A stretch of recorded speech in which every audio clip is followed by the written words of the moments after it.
नगरी हो अयोध्या सी। इस महानुभाव के लिए कौन सा प्रोफेशनल सबसे अच्छा है? IAS। बी प्रैक्टिस, एक ऐसा करियर चुनो जहां पर कंपटीशन कम हो और पैसे ज्यादा हो। No degree, no investment, no formal education, बस माइक उठाओ, कैमरा उठाओ, एक कथावाचक बन जाओ। समझ रहे हो?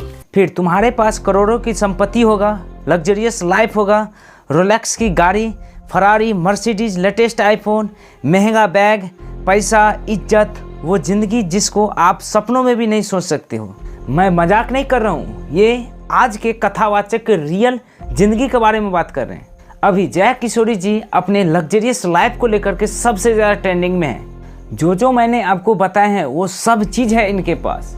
इनको कौन नहीं जानता, लेकिन तब भी आपको बता दूं इसके बारे में। वो बेसिकली एक सिंपल कथावाचक है जो सबको रिलीजियस स्पिरिचुअल ज्ञान देते हैं और करोड़ों कमाती है, जिनका लाइफ स्टाइल देश के किसी भी सेलिब्रिटी से कम नहीं है। अभी इन चीज़ में बहुत सारे लोग को प्रॉब्लम होने लगे हैं और वो बोलते हैं कि अरे वो तो एक कथावाचक है, लोगों को रिलीजियस और स्पिरिचुअल के बारे में ज्ञान देती चलती है, लेकिन अपने खुद इतना मटेरियलिस्टिक लाइफ स्पेंड करती है। तो वहीं कुछ लोग इनके सपोर्ट में भी खड़े हैं, लेकिन आपको यहाँ पर ऐसा नहीं होना है।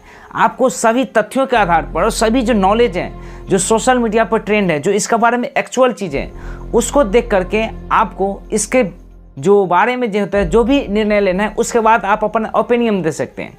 और दोस्तों आपको बता दें, इस एपिसोड में जयवाचक किस चीज़ या बिजनेस के पर्पज से ये सब कर रही हैं या एक कथावाचक है, सभी चीज़ आपको इस वीडियो में डिटेली आपको क्लियरिफाई आपको मिल जाएगा। इसलिए इस वीडियो का आपको शुरू से लेकर के लास्ट तक जरूर देखना है। इसलिए क्योंकि दोस्तों इस वीडियो में आपको जया किशोरी जी जो है कहाँ से कंट्रोल में आए और कहाँ से जो इतना कंट्रोवर्सी में चाहे, उसको हम सभी चीज़ आपको एकदम तथ्यों के आधार पर यहाँ पर बताने वाले हैं, जिसमें आपको ये लगेगा कि वह कथावाचक कम और बिजनेसमैन ज़्यादा है, जो लोगों को मैनिपुलेट करके अपना जो है वह बिजनेस कर रही है। और आगे चलकर आपको ये भी डिफरेंस बताएंगे कि कौन सा एक्चुअल गुरु है और कौन फेक गुरु है। कथावाचक आध्यात्मिक वक्ता जया किशोरी। जया किशोरी मशहूर कथावाचक जया किशोरी। मैं कोई संत, साधु, साध्वी नहीं हूँ। आगे गृहस्थ जीवन पूर्ण रूप से जीना भी चाहती हूँ और मैं अपनी गारंटी नहीं लेती।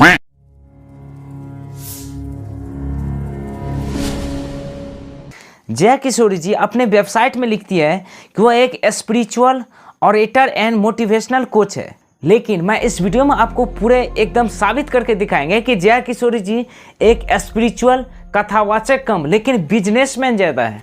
उनके हिसाब से वह कथावाचक उस टाइम से थी जबकि वह 7 साल के थे, मतलब उनके हिसाब से वह 22 साल से कथावाचक के रूप में करते आ रही है। And here to come real internet twist.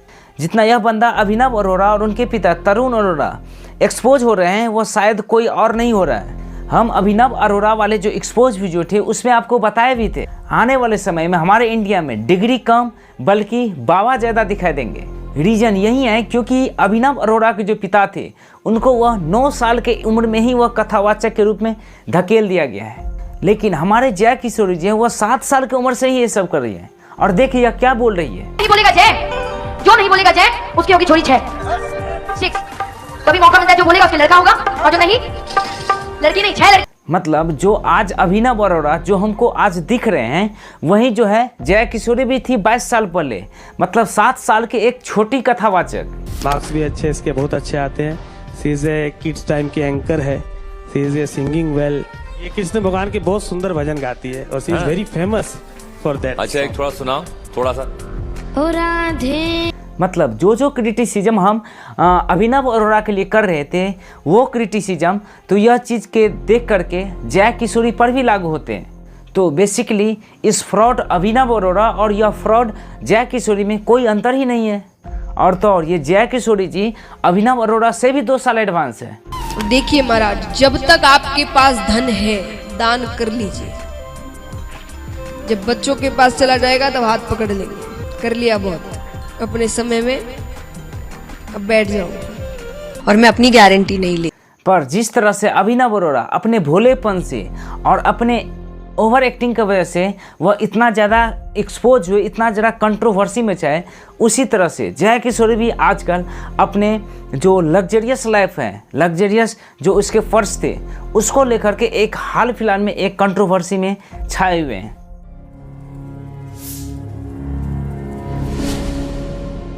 Reason था उनका एक बैग जो कि क्रिस्टियन योर कंपनी का, जिस पर उनका नाम भी लिखा हुआ था। मतलब ये बैग कस्टमाइज था और इस बाइक का नॉर्मल प्राइस 2.5 लाख रुपया तक है, लेकिन जब यह कस्टमाइज हो जाता है तो इस बाइक का कीमत आपको 4.5 लाख रुपया के लगभग हो जाते हैं। अब लोगों के हिसाब से यह जो आध्यात्मिक इंसानी होते हैं उनके लिए मटेरियलिस्टिक चीज़ इतना मायने क्यों हो जाते हैं। और कंट्रोवर्सी सिर्फ इस बाइक के लिए नहीं, लेकिन इसके मटेरियलिस्टिक जो सामान थे उसके लेकर के भी हो चुके हैं। इस बाइक को बनाने के लिए बेसिकली जानवरों के स्किन का उपयोग होता है, जो दूसरे चीज़ नहीं बल्कि एक गाय के स्किन का होता है।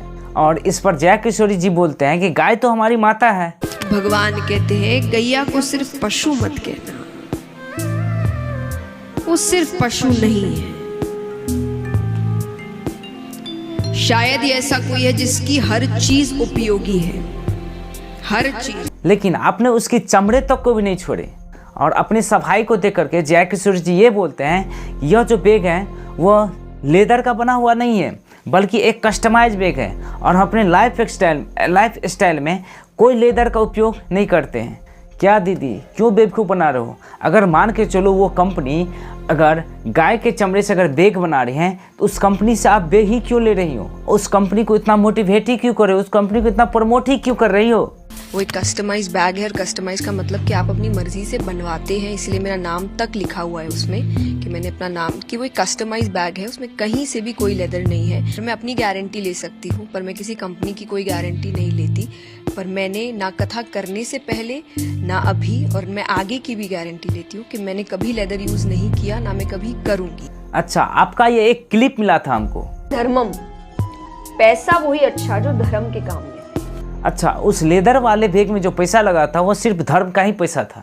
और धर्म का पैसा कैसे खाना चाहिए लोगों को, और कितना क्लियरिफिकेशन और एक्सक्यूज देगी दीदी।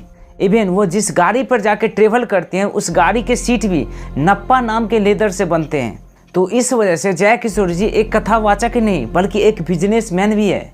जया किशोरी जी जो कुछ भी करती हैं it's is nothing, it is totally business and artist.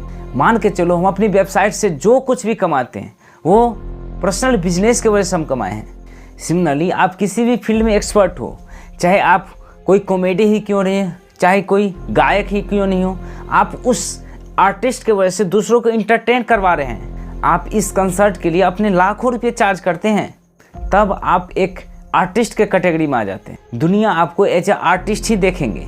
अब यहाँ पर आप जया किशोरी जी को भी आप रिलेट कर सकते हो। ये एक मोटिवेशनल स्पीकर भी बोलती है और यह एक कथावाचक भी बोलती हैं, और वह इसी स्पेसिफिक टैलेंट की वजह से वो लोगों के साथ कनेक्ट भी हो रही है और लोगों के साथ बातें चीत भी अच्छी तरह से कर लेती है। और उनके इसी स्पेसिफिक टैलेंट की वजह से एज ए आर्टिस्ट कमा भी रही है और लोगों के साथ 1-to-1 कनेक्शन भी बना रही है। इवन वो अपने एक शो के लिए 9 से 10 लाख की चार्ज भी करती है।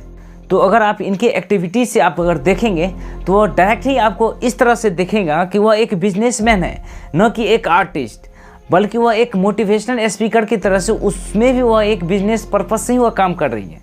बहुत सारे लोग यहाँ भी ये चीज़ बोलेंगे कि तुम ये चीज़ गलत बोल रही हो। उन्होंने थोड़ी कहा है कि वह एक सन्यासी है, उन्होंने आगे चलकर यह भी बताया कि वह एक गृहस्थ जीवन जिएगी सभी लोग के साथ। तो इनमें बुरा क्या है? हाँ, बुरा है। लीगली ये चीज़ बुरा ना हो, लेकिन एथिकली ये चीज़ बुरा है, क्योंकि वह भोले भोले लोग को मैनिपुलेट भी कर रही है। एक बिजनेस में क्या होता है, कस्टमर से आपका कनेक्शन जो आते हैं आपके रेपुटेशन से, और वो रेपुटेशन आता है आपके काम से। आपके काम से आपका फेस वैल्यू बनते हैं, और अनडाउटफुल आपके उसी काम की वजह से और आपके उसी फेस की वजह से आपका जो बिजनेस है उसमें आपको प्रॉफिट भी होते हैं। तो बिजनेस बनाने के लिए सबसे पहला चीज़ होता है एक फेस वैल्यू क्रिएट करना, और उस फेस वैल्यू को बनाने के लिए आप अच्छे हो या ना हो, पर आपको अच्छा दिखना होगा। और अगर आप हज़ारों में से खुद को अलग दिखाना चाहते हो तो खुद को अच्छा दिखना होगा। तो यहाँ पर आपको काम आएगा आपका धर्म, आपको अपने मोटिवेशनल स्पीच में गीता, महाभारत, रामायण, उपनिषद, इन सभी को आपको उसमें कोट करना होगा। हाँ, भले ही वो अपने घर में बीवी को पीटती हो, लग्जरियस लाइफ से उसको मन नहीं भरता हो, लेकिन लोगों को पसंद करने के लिए चीज़ बोलना ही पड़ेगा। No same rule flow the Jaya Kishori जी। अब मान लो जय किशोरी जी एक नॉर्मल बिजनेसमैन, और वो अपने प्रोडक्ट को, कोई भी प्रोडक्ट को मार्केट में अगर लाते हैं, अगर डायरेक्ट ही किसी कस्टमर को बोल दे ये मेरा प्रोडक्ट है खरीद लो, तो हो सकता है 100 में से ओनली एक ही लोग ऐसे होंगे जो इसको खरीदेंगे। उसमें भी उनको PR मैनेजमेंट करना पड़ता, एडवर्टाइजमेंट करना पड़ता। पर वहीं जब जया किशोरी जी अपने धर्म के रास्ते पर चढ़ती हैं, वो अपने राम के बारे में हर एक कथा में सुनाती है, तब उसके बाद अगर वह कोई प्रोडक्ट को मार्केट में लाते हैं तो उसमें भी कन्वर्ट रेट कितना होगा, 100 में से 10।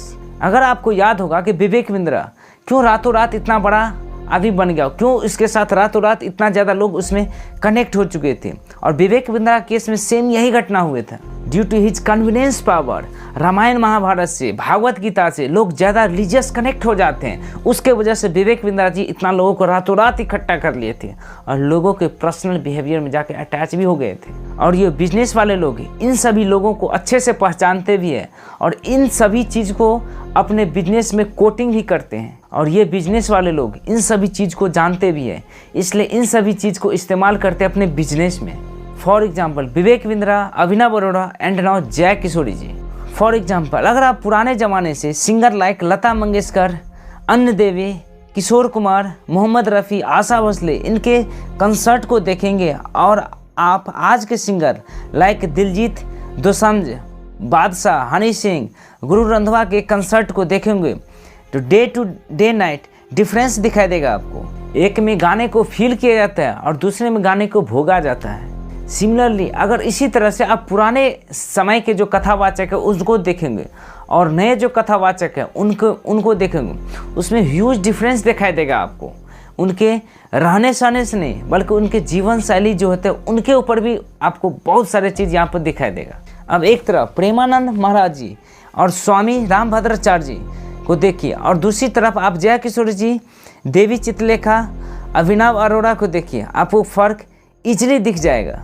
फ़र्क इतना ही है कि एक धर्म को मान रहे हैं और दूसरा धर्म को निभा रहे हैं। तो आपको क्या लगता है इन सभी चीज़ के बारे में, क्या जया किशोरी जी सही है या गलत है?